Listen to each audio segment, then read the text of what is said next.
Press वार्ता का आयोजन किया जा रहा है, क्या है पूरा मामला? देखिए, तहसील संभल की के राजस्व एचोड़ा बंबू की सरकारी भूमि गढ़ संख्या 283 आदि पर आचार्य प्रमोद कृष्णम जी लगातार 25 सालों से अवैध कब्जा करने का प्रयास कर रहे हैं।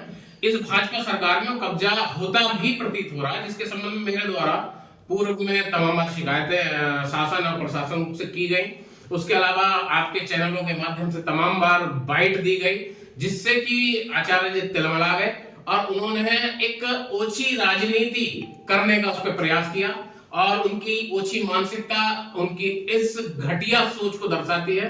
उनके द्वारा अपने द्वारा पोषित चिंटू फिरोज खान से एक तहरीर, झूठी मनगढ़ंत तथ्यों के आधार पर कप्तान साहब को दी गई, जिन पर कप्तान साहब ने मार्क करते हुए थाना हयातनगर को प्रेषित कर दिया कि जांच कर इसकी जो इस पर विधि सम्मत कार्रवाई करें।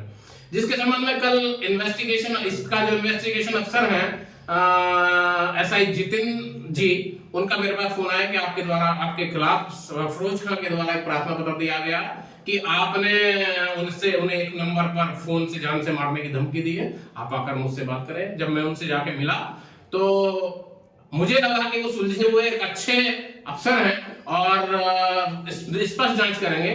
फिरोज खान ने जो मुझ पर आरोप लगाया उसमें लिखा है उन्होंने कि एक नंबर से मुझे जान से मारने की धमकी दी है, और उसके अलावा उन्होंने एक मेरा जो वहां का एक वीडियो था उसे वायरल किया है कि एक संबंध में उन्माद भड़काना चाहते हैं, भड़काऊ भाषण देते हैं।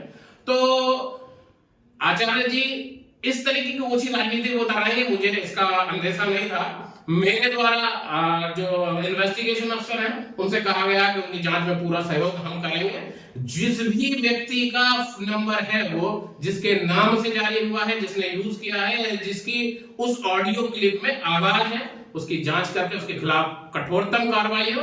केवल कार्रवाई ना हो, इसकी पूरे षड्यंत्र का पर्दाफाश होना चाहिए कि इस तरीके से कौन व्यक्ति जो है मुझे बदनाम करना चाहता है और मेरे नाम पर किसी को धमकी दे रहा है, या उनके द्वारा ही एक षड्यंत्र रचा गया है कि अपने किसी आदमी से कोई फोन करा के कराया गया। इसकी जांच पुलिस को करनी चाहिए और मेरे द्वारा इस जांच में पूरा सहयोग किया जाएगा।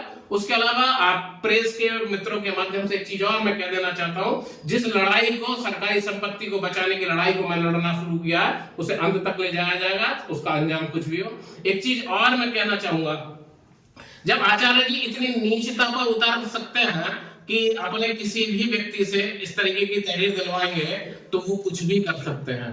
इसलिए आपके चैनल्स के माध्यम से, इस प्रेस कॉन्फ्रेंस के माध्यम से मैं शासन और प्रशासन से यही मांग करना चाहूंगा कि इसका भी संज्ञान लेते हुए मेरी सुरक्षा सुनिश्चित कराई जाए। और मैं यहाँ पे ये चीज और कहना चाहूंगा, अगर मेरे साथ कोई भी घटना घटती है तो उसके लिए सीधे तौर पर आचार्य प्रमोद कृष्णम जिम्मेदार होंगे, इस लड़ाई को लड़ेंगे। और मैं एक बार फिर आपके चैनल के माध्यम से उन्हें सीधी चुनौती देना चाहता हूँ कि इस तरीके की बचकानी हरकत से बाहर आए। अगर उन्हें लड़ाई लड़नी है तो सीधे आकर लड़ाई लड़े।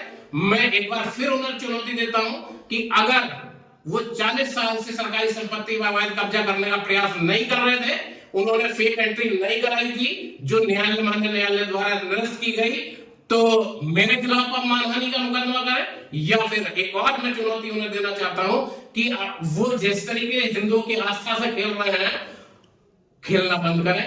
और जो संपत्ति वो लगातार हर व्यक्ति से कहते हैं कि मैंने अपनी एक एक इंच जमीन ट्रस्ट के नाम, भगवान के नाम दान कर दी है, तो मैं उन्हें चुनौती देना चाहता हूं कि आज की तारीख तक गाटा संख्या 282 जिसमें कल की मंदिर का निर्माण ही कर रहे हैं, कल की धाम का निर्माण कर रहे हैं, आज की तारीख तक कल की पीठ के नाम किसी मंदिर के नाम नहीं है, बल्कि उनके स्वयं के प्रमोद त्यागी के नाम दर्ज है। मैं चुनौती देना चाहता हूं, अगर ये बात मेरी गलत है तो मेरे खिलाफ मानहानि का मुकदमा करें, अदालत में आए।